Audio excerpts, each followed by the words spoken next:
ഈശോയെ കുരിശിൽ കിടത്തി കൈകളിലും കാലുകളിലും അവർ ആണി തറയ്ക്കുന്നു. ആണിപ്പഴുതുകളിലേക്ക് കൈകാലുകൾ വലിച്ചു നീട്ടുന്നു. ഉഗ്രമായ വേദന, മനുഷ്യന് സങ്കല്പിക്കാൻ കഴിയാത്ത വിധം ദുസ്സഹമായ പീഡനം. എങ്കിലും അവിടത്തെ അധരങ്ങളിൽ പരാതിയില്ല, കണ്ണുകളിൽ നൈരാശ്യമില്ല. പിതാവിൻ്റെ ഇഷ്ടം നിറവേറട്ടെ എന്ന് അവിടുന്ന് പ്രാർത്ഥിക്കുന്നു.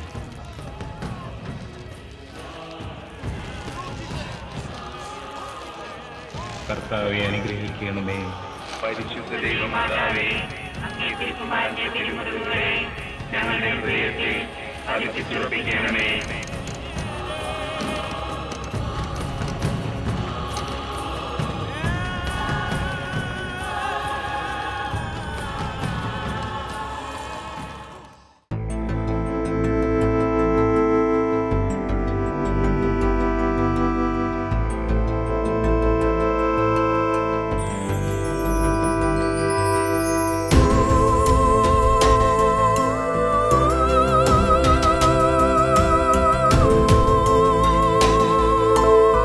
നമ്മുടെ കർത്താവിൻ്റെ പീഡാനുഭവ ആഴ്ചയിലൂടെ കടന്നു പോകുന്ന നോയമ്പിൻ്റെ ഈ കാലഘട്ടത്തിൽ കർത്താവിൻ്റെ പീഡാസഹനത്തെക്കുറിച്ച് ആഴത്തിൽ ധ്യാനിക്കുന്നതിന് വേണ്ടി ശാലോം TV ഒരുക്കിയിരിക്കുന്ന കുരിശിലെ വിശുദ്ധർ എന്നുള്ള പ്രോഗ്രാമിലേക്ക് ഞാൻ എല്ലാവരെയും പ്രാർത്ഥനാപൂർവ്വം സ്വാഗതം ചെയ്യുകയാണ്.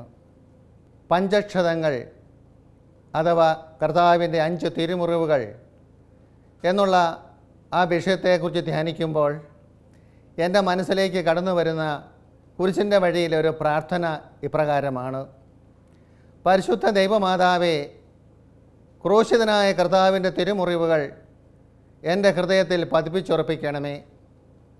14 പ്രാവശ്യം നാം അറിഞ്ഞോ അറിയാതെയോ പ്രാർത്ഥിക്കുന്ന പ്രാർത്ഥന: പരിശുദ്ധ ദൈവമാതാവേ, ക്രൂശിതനായ കർത്താവിൻ്റെ തിരുമുറിവുകൾ എൻ്റെ ഹൃദയത്തിൽ പതിപ്പിച്ചുറപ്പിക്കണമേ.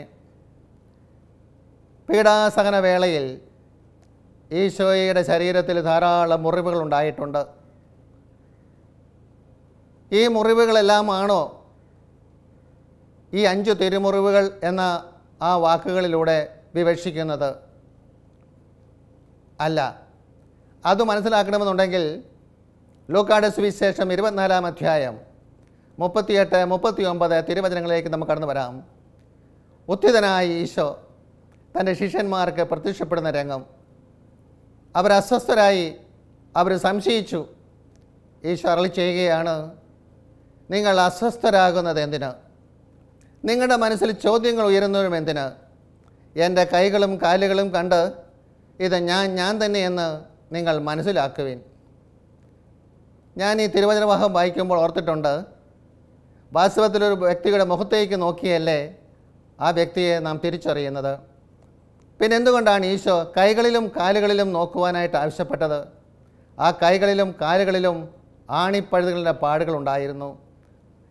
അപ്പോൾ തിരുമുറിവുകൾ എന്ന് പറയുന്നത് ഈശോയുടെ കൈയിലെ മുറിവ്, കാലിലെ മുറിവ്, അതോടൊപ്പം തന്നെ വിലാവിലെ മുറിവ്. ഇതാണ് 5 തിരുമുറിവുകൾ അഥവാ പഞ്ചക്ഷതം എന്ന വാക്കുകൊണ്ട് അർത്ഥമാക്കുന്നത്. താൻ സ്നേഹിക്കുന്നവർക്ക് ദൈവം നൽകുന്ന ദൈവാനുഭവത്തിൻ്റെ ആഴത്തിലുള്ള അടയാളമാണ് പഞ്ചക്ഷതങ്ങൾ. താൻ പ്രത്യേകം തിരഞ്ഞെടുക്കുന്നവരിൽ യേശു തൻ്റെ പീഡാസഹനത്തിൻ്റെ അനുഭവം നൽകുന്നതാണ് ഇത്. ഈ സഹനാനുഭവത്തെ രക്ഷാകര സഹനത്തോട് ചേർത്ത് സഹിക്കുന്നതിൽ സന്തോഷം കണ്ടെത്തിയവരാണ് പഞ്ചക്ഷതധാരികൾ.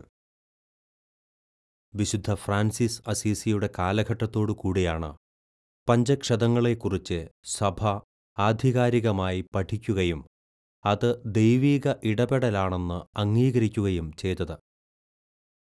ശരീരത്തിലും മനസ്സിലും ആത്മാവിലും അനിതര സാധാരണമായ വിശുദ്ധി കാത്തു സൂക്ഷിക്കുന്നവർക്ക് മാത്രമാണ് തൻ്റെ സഹനത്തിൻ്റെ ദിവ്യാംശം ഈശോനാഥൻ നൽകിയിട്ടുള്ളത്. ഉത്ഥിതനായ ഈശോയുടെ ശരീരത്തിന് 4 പ്രത്യേകതകളുണ്ടായിരുന്നു. അക്ഷയം, എന്നെ ക്ഷയിക്കുകയില്ല. ലഘുത്വം, ഏത് മുറിയിലും പ്രവേശിക്കാം. ദീപ്തി, ശോഭ, മഹത്വം, മഹത്വീകരിക്കപ്പെട്ട ശരീരമായിരുന്നു. ഈ ശരീരത്തിൽ ആണിപ്പഴുതുകളോ അതിൻ്റെ പാടുകളോ പീഡാസഹനത്തിൻ്റെ ചതവുകളോ ഒന്നും കാണുവാൻ സാധ്യതയില്ല. കാരണം അത് പെർഫെക്റ്റ് ബോഡിയാണ്, മഹത്വീകരിക്കപ്പെട്ട ശരീരമാണ്. എങ്കിൽ ഈ മഹത്വീകരിക്കപ്പെട്ട ശരീരത്തിൽ തൻ്റെ ഭൗമിക ശരീരത്തിലെ അടയാളങ്ങൾ കർത്താവ് പതിപ്പിച്ചു. ഇതുതന്നെ വലിയൊരു അത്ഭുതം തന്നെയാണ്. ഇതിനൊറ്റ ഉത്തരമേ ഉള്ളൂ: ദൈവത്തിന് എല്ലാം സാധ്യമാണ്. ഈശോ താൻ സ്നേഹിക്കുന്നവർക്ക് സ്നേഹത്തിൻ്റെ അടയാളമായും തൻ്റെ സഹനത്തിൽ അവരെ പ്രത്യേകമായ വിധത്തിൽ പങ്കുചേർക്കുന്നതിനും വേണ്ടി നൽകുന്ന അടയാളങ്ങളാണ് പഞ്ചക്ഷതങ്ങൾ. പഞ്ചക്ഷതങ്ങൾ എന്തിനു വേണ്ടി? 8 കാര്യങ്ങൾ എടുത്തു പറയുവാൻ ഞാൻ ആഗ്രഹിക്കുകയാണ്. ഈശോ നമ്മുടെ മധ്യേ ഇന്നും ഉണ്ട് എന്ന സത്യം ഓർമ്മിപ്പിക്കാൻ. ഈശോയുടെ പീഡാസഹനം ഒരു നിത്യസത്യമാണെന്ന് അനുസ്മരിപ്പിക്കാൻ. സഹനം രക്ഷാകരമാണെന്ന് പഠിപ്പിക്കാൻ. അളവില്ലാത്ത വേദന സഹിച്ച ഈശോയ്ക്ക് നമ്മോടുള്ള സ്നേഹം വ്യക്തമാക്കാൻ. നമ്മുടെ ശരീരങ്ങളെ നാം വിശുദ്ധിയോടെ സൂക്ഷിക്കണം എന്ന് ഓർമ്മിപ്പിക്കാൻ. ഈശോയുടെ സഹനം നമ്മിലൂടെ ഇന്നും തുടരുന്നുവെന്ന് ഓർമ്മിപ്പിക്കാൻ. ബൈബിൾ ഒരു കെട്ടുകഥയല്ലെന്നും ഈശോയുടെ മനുഷ്യാവതാരവും പീഡാസഹനവുമെല്ലാം യാഥാർത്ഥ്യമാണെന്നും അനുസ്മരിപ്പിക്കാൻ. പാപികളുടെ മാനസാന്തരത്തിനു വേണ്ടി. ഇക്കാര്യങ്ങളെല്ലാമാണ് പഞ്ചക്ഷതങ്ങൾ ഇന്നും ലോകത്തിൻ്റെ പല ഭാഗങ്ങളിലുള്ള വ്യക്തികളിൽ അനുഭവപ്പെടുന്നതിൻ്റെ കാരണങ്ങളായി ചൂണ്ടിക്കാണിക്കപ്പെടുന്നത്. കർത്താവിൻ്റെ 5 തിരുമുറിവുകളും ഒരു വ്യക്തിയുടെ ശരീരത്തിൽ പ്രത്യക്ഷപ്പെടുകയും അത് സ്ഥിരമായി നിൽക്കുകയും ചെയ്യുന്നതിനെയാണ് ദൃശ്യമായ പഞ്ചക്ഷതം എന്ന വാക്കുകൊണ്ട് വിശേഷിപ്പിക്കുന്നത്. ധാരാളം ആൾക്കാർക്ക് ദൃശ്യമായ പഞ്ചക്ഷതമുണ്ടായിട്ടുണ്ട്. എന്നാൽ ചിലർക്ക് പഞ്ചക്ഷതമുണ്ടാകുന്നു, പിന്നീട് ആ അടയാളങ്ങൾ പോലും മാഞ്ഞു പോകും. അവർക്ക് അദൃശ്യ പഞ്ചക്ഷതമാണ് അനുഭവപ്പെടുക. കർത്താവിൻ്റെ തീവ്രമായ ആ സഹനത്തിൻ്റെ വേദന ശരീരഭാഗങ്ങളിൽ അവർ അനുഭവിക്കും. എന്നാൽ പഞ്ചക്ഷതത്തിൻ്റെ ബാഹ്യമായ ആ മുറിവുകൾ അവിടെ കാണുകയില്ല. ഇത്തരത്തിൽ ആന്തരികമായി മിശിഹായുടെ പീഡാസഹനത്തിൻ്റെ അനുഭവം നൽകുന്നതാണ് ആന്തരിക പഞ്ചക്ഷതം. പഞ്ചക്ഷതം ലഭിക്കുന്നവർ എളിമയിൽ തന്നെ തുടരുന്നതിനും അഹങ്കാര ചിന്തയുണ്ടാകാതെ എന്നും ഒരു വിക്ടിം സോൾ അഥവാ സഹിക്കുന്ന ആത്മാവായി കഴിയുന്നതിനും വേണ്ടി ഈശോ നൽകുന്ന അനുഭവമാണ് അദൃശ്യമായ പഞ്ചക്ഷതാനുഭവം. വേദന അതിൻ്റെ ആഴത്തിൽ അവർ സഹിക്കുന്നുണ്ടെങ്കിലും ബാഹ്യമായി മുറിപ്പാടുകളോ രക്തമോ മറ്റടയാളങ്ങളോ ഒന്നും തന്നെ കാണുകയില്ല. ഈശോയുടെയും മാതാവിൻ്റെയും വലിയ ഭക്തയായിരുന്ന ഫ്രാൻസിലെ മാർഗരറ്റ് മേരി അലക്കോക്ക് ഇത്തരത്തിൽ അദൃശ്യ പഞ്ചക്ഷതത്തിലൂടെ ഈശോയുടെ സഹനത്തിൽ പങ്കുചേർന്ന വിശുദ്ധയാണ്. ആരൊക്കെയാണ് ഈ പഞ്ചക്ഷതധാരികൾ? 12-ാം നൂറ്റാണ്ടിൽ ജീവിച്ചിരുന്ന ഫ്രാൻസിസ് അസീസിയുടെ കാലഘട്ടത്തോടു കൂടിയാണ് സഭ പഞ്ചക്ഷതങ്ങളെക്കുറിച്ച് ആഴത്തിൽ പഠിക്കുവാൻ തുടങ്ങിയത്. എന്നാൽ അതിനു മുമ്പായി നമുക്ക് സുവിശേഷത്തിലേക്കൊന്ന് കടന്നു വരാം. ഗലാത്തി 6:17 പൗലോസ് അപ്പോസ്തലൻ പറയുന്നു, യേശു ക്രിസ്തുവിൻ്റെ അടയാളം ഞാൻ എൻ്റെ ശരീരത്തിൽ വഹിക്കുന്നു എന്ന്. യേശു ക്രിസ്തുവിൻ്റെ അടയാളം ഞാൻ എൻ്റെ ശരീരത്തിൽ വഹിക്കുന്നു. അത് തീർച്ചയായിട്ടും പഞ്ചക്ഷതമാകുവാനായിട്ടാണ് സാധ്യതകളേറെ. വീണ്ടും ഫ്രാൻസിസ് അസീസിയുടെ കാലഘട്ടം 12-ാം നൂറ്റാണ്ട് മൗണ്ട് അൽവേർണ എന്ന് പറയുന്ന സ്ഥലത്ത് വെച്ചാണ് വിശുദ്ധന് പഞ്ചക്ഷത അനുഭവം ഉണ്ടാകുന്നത്.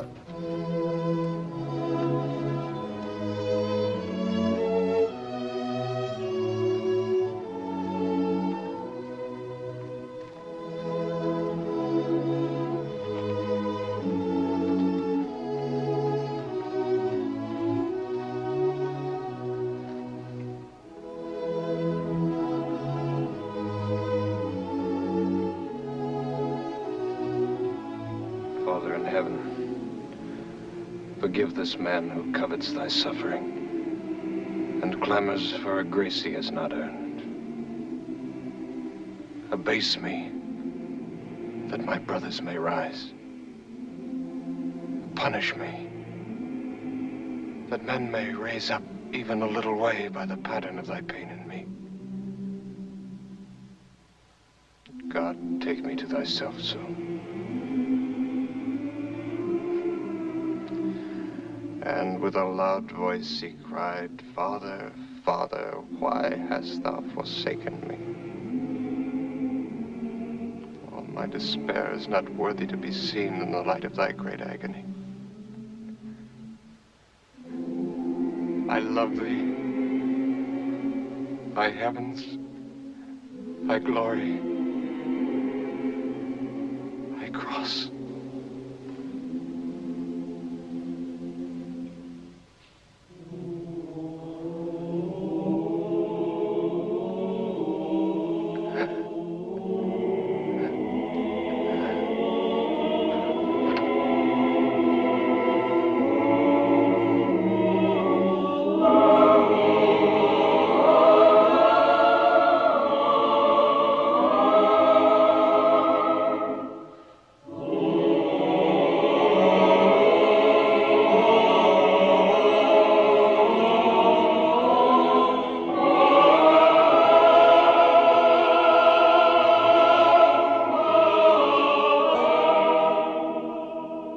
തൻ്റെ 42-ാമത്തെ വയസ്സിലാണ് പഞ്ചക്ഷതം വിശുദ്ധ ഫ്രാൻസിസ് അസീസിക്ക് ലഭിക്കുന്നത്.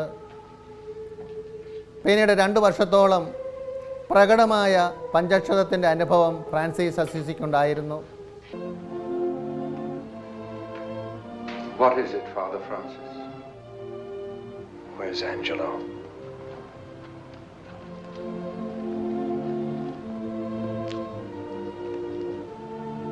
The poem I wrote for the brothers about the sun and the creatures of the earth. Please sing it to me. Praise be thou, my Lord, with all by whom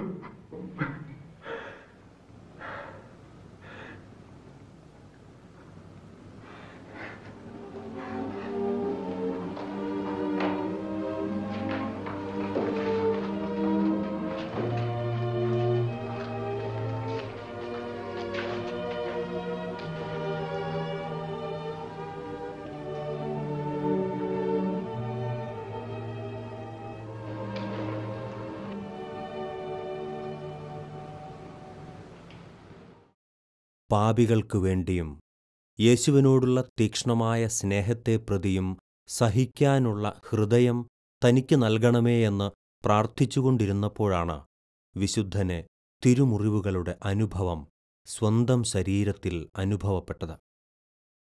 ഈ ദൈവീകമായ അനുഭവം വിശുദ്ധ Francis രേഖപ്പെടുത്തിയിരിക്കുന്നത് ഇപ്രകാരമാണ്. Mount അൽവേർണയിൽ പ്രാർത്ഥിച്ചുകൊണ്ടിരുന്നപ്പോൾ പഞ്ചക്ഷതധാരിയായ ഒരു മാലാഖ പ്രത്യക്ഷപ്പെട്ടു. ആ മാലാഖയ്ക്ക് 6 ചിറകുകൾ ഉണ്ടായിരുന്നു. അത് 2 ചിറകുകൾ കൊണ്ട് മുഖവും 2 ചിറകുകൾ കൊണ്ട് ശരീരവും മറച്ചിരുന്നു. ആ സമയം മൗണ്ട് അൽവേർണ മുഴുവൻ ഉജ്ജ്വല പ്രഭാപൂരം കൊണ്ട് നിറഞ്ഞു. ആ സമയം മുതൽ എന്റെ ശരീരത്തിലും പഞ്ചക്ഷതങ്ങൾ ഉണ്ടായി. ആദ്യമായി പഞ്ചക്ഷതാനുഭവം ഉണ്ടാകുമ്പോൾ വിശുദ്ധ ഫ്രാൻസിസ് അസീസിക്ക് 42 വയസ്സായിരുന്നു. ആണികൾ കൊണ്ട് മനുഷ്യന്റെ കൈകാലുകൾ തുളച്ചാൽ എപ്രകാരമായിരിക്കുമോ അതേ വിധമായിരുന്നു വിശുദ്ധ ഫ്രാൻസിസിന്റെ ശരീരത്തിലെ മുറിവുകൾ. പിന്നീട് 2 വർഷങ്ങൾക്ക് ശേഷം 44-ാം വയസ്സിൽ ഇഹലോകവാസം വെടിയും വരെ പഞ്ചക്ഷതങ്ങൾ വിശുദ്ധന്റെ ശരീരത്തിൽ ദൃശ്യമായിരുന്നു. ബെനഡിക്റ്റ് 15-ാമൻ മാർപ്പാപ്പ രണ്ടാമത്തെ ക്രിസ്തു എന്ന് വിശുദ്ധ ഫ്രാൻസിസിനെ വിശേഷിപ്പിച്ചത് എത്ര അർത്ഥവത്തായി എന്ന് നമുക്ക് അനുസ്മരിക്കാം. സഭ ഒരു വ്യക്തിയെ വിശുദ്ധനെന്ന് വിശേഷിപ്പിക്കുമ്പോൾ ആ വ്യക്തിക്കുണ്ടായ എല്ലാ ദൈവിക അനുഭവങ്ങളെയും കണക്കിലെടുക്കും. അങ്ങനെ 12-ാം നൂറ്റാണ്ടോടുകൂടിയാണ് ഈ പഞ്ചക്ഷതം എന്നുള്ള ആ മേഖലയെക്കുറിച്ച് പഠിക്കുവാനും ചിന്തിക്കുവാനും തുടങ്ങിയത്. പഞ്ചക്ഷതധാരികളായ ഏതാണ്ട് 300-ൽ പരം ആൾക്കാർ സഭയിൽ കടന്നു വന്നിട്ടുണ്ട്. അതിൽ 60-ൽ പരം ആൾക്കാരെ വിശുദ്ധരോ വാഴ്ത്തപ്പെട്ടവരോ ആയി സഭ പ്രഖ്യാപിച്ചിട്ടുണ്ട്. അവരാരൊക്കെയാണ് നമുക്ക് പരിശോധിക്കാം. വിശുദ്ധ ജത്രൂദ്, വേദപാരംഗത എന്ന് വിശേഷിപ്പിക്കപ്പെടുന്ന സിയനായിലെ വിശുദ്ധ കത്രീന, മാന്തുവായിലെ വിശുദ്ധ ഒസന്ന, ആവിലായിലെ വിശുദ്ധ അമ്മ ത്രേസ്യ, ലീമായിലെ വിശുദ്ധ റോസ്, വിശുദ്ധ മാർഗ്രറ്റ് മേരി അലോക്കോക്ക്, വിശുദ്ധ ജമ്മ ഗൽഗാനി, വിശുദ്ധ പാദ്രെ പിയോ, ഇവരൊക്കെ പഞ്ചക്ഷതധാരികളായ വിശുദ്ധരാണ്. നമ്മുടെ കർത്താവിൻ്റെ പീഡാനുഭവത്തെക്കുറിച്ച് ധ്യാനിക്കുമ്പോൾ റോമാക്കർ ലേഖനം 6-ാം അധ്യായം 6-ാമത്തെ വചനം നമുക്ക് ധ്യാനിക്കാം. നാം ഇനി പാപത്തിന് അടിമയാകാതിരിക്കത്തക്ക വിധം പാപകരമായ ശരീരത്തെ നശിപ്പിക്കുന്നതിന് വേണ്ടി നമ്മിലെ പഴയ മനുഷ്യൻ അവനോടുകൂടി ക്രൂശിക്കപ്പെട്ടിരിക്കുന്നു. അതിശക്തമായൊരു തിരുവചനമാണിത്. നാം ഇനി പാപത്തിന് അടിമയാകാതിരിക്കത്തക്ക വിധം പാപകരമായ ശരീരത്തെ നശിപ്പിക്കുക. എങ്ങനെയാണ് ഈ പാപകരമായ ശരീരവും പാപപൂർണമായ ഒരവസ്ഥയും മനുഷ്യന് സംജാതമായത്? ജ്ഞാനത്തിൻ്റെ പുസ്തകം 2-ാം അധ്യായം 23-24 വചനത്തിലേക്ക് കടന്നു വരാം. ദൈവം മനുഷ്യനെ അനശ്വരതയ്ക്ക് വേണ്ടി സൃഷ്ടിച്ചു. തൻ്റെ അനന്തതയിൽ അവനെ നിർമ്മിച്ചു. പിശാചിൻ്റെ അസൂയ മൂലം മരണം ലോകത്തിലേക്ക് പ്രവേശിച്ചു. അവൻ്റെ പക്ഷക്കാർ അതനുഭവിക്കുന്നു. പാപം മൂലം മരണവും മരണത്തിൻ്റെ പരിണിതഫലമായി പാപത്തിൻ്റെ ആസക്തിയും മനുഷ്യനിലേക്ക് കടന്നു വന്നു. ഇതാ വീണ്ടും ആ പഴയ മനുഷ്യനെ നശിപ്പിക്കുന്നതിന് വേണ്ടി, സാത്താൻ്റെ ആധിപത്യം നശിപ്പിക്കുന്നതിന് വേണ്ടി കർത്താവ് തൻ്റെ ശരീരത്തിൽ ആഴത്തിലുള്ള ആ പീഡാസഹനം സ്വീകരിച്ചുകൊണ്ട്, മുറിവുകൾ സ്വീകരിച്ചുകൊണ്ട് മാനവകുലത്തിന് വേണ്ടി, എനിക്കും നിങ്ങൾക്കും വേണ്ടി അവിടുന്ന് പരിഹാരം ചെയ്യുകയാണ് ചെയ്തത്. സങ്കീർത്തനം 103:12-13 വചനം പറയുന്നു, കിഴക്കും പടിഞ്ഞാറുമുള്ള അത്രയും അകലത്തിൽ പാപത്തെ നമ്മിൽ അകറ്റി. പിതാവ് മക്കളോടെന്നതുപോലെ കർത്താവ് തൻ്റെ ഭക്തരോട് കാരുണ്യം കാണിക്കുന്നു. എന്തിനാണ് ഈ പഞ്ചക്ഷതങ്ങൾ? ഇതാ കിഴക്കും പടിഞ്ഞാറുമുള്ള അത്രയും അകലത്തിൽ പാപത്തെ അവിടെ നമ്മിൽ നിന്ന് അകറ്റിയിരിക്കുന്നു. ഇനി നാം പാപത്തിന് അടിമയായി ജീവിക്കരുത്. ഈ ശരീരം പരിശുദ്ധാത്മാവിൻ്റെ ആലയമാണ്.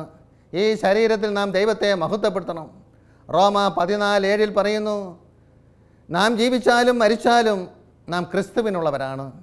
ഈ ആഴത്തിലുള്ള സന്ദേശം തൻ്റെ ദൈവമക്കൾക്ക് നൽകുന്നതിന് വേണ്ടിയിട്ടാണ് അവിടുന്ന് തൻ്റെ പ്രിയപ്പെട്ടവരിലൂടെ തൻ്റെ 5 മുറിവിൻ്റെ അടയാളങ്ങൾ അവരുടെ ശരീരത്തിൽ പതിപ്പിച്ചുകൊണ്ട് ഈ വലിയ സന്ദേശം നമുക്ക് നൽകുന്നത്. നമ്മൾ പാപത്തിൽ നിന്നും അകന്നു ജീവിക്കണം. നമ്മുടെ കർത്താവിൻ്റെ പീഡാനുഭവ ചിന്തയുമായി നമുക്ക് അടുത്ത എപ്പിസോഡിൽ കണ്ടുമുട്ടാം. ദൈവം സമൃദ്ധമായി നമ്മെ ഓരോരുത്തരെയും അനുഗ്രഹിക്കട്ടെ. ഈശോയെ കുരിശിൽ കിടത്തി കൈകളിലും കാലുകളിലും അവർ ആണി തറയ്ക്കുന്നു. ആണിപ്പഴുതുകളിലേക്ക് കൈകാലുകൾ വലിച്ചു നീട്ടുന്നു. ഉഗ്രമായ വേദന, മനുഷ്യന് സങ്കല്പിക്കാൻ കഴിയാത്ത വിധം ദുസ്സഹമായ പീഡനം. എങ്കിലും അവിടത്തെ അധരങ്ങളിൽ പരാതിയില്ല, കണ്ണുകളിൽ നൈരാശ്യമില്ല. പിതാവിൻ്റെ ഇഷ്ടം നിറവേറട്ടെ എന്ന് അവിടുന്ന് പ്രാർത്ഥിക്കുന്നു.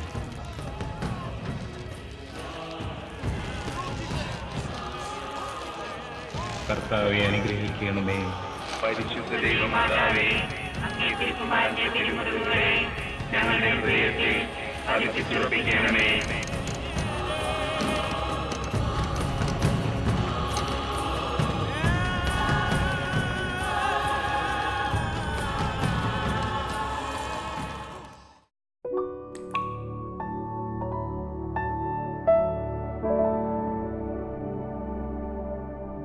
Bye.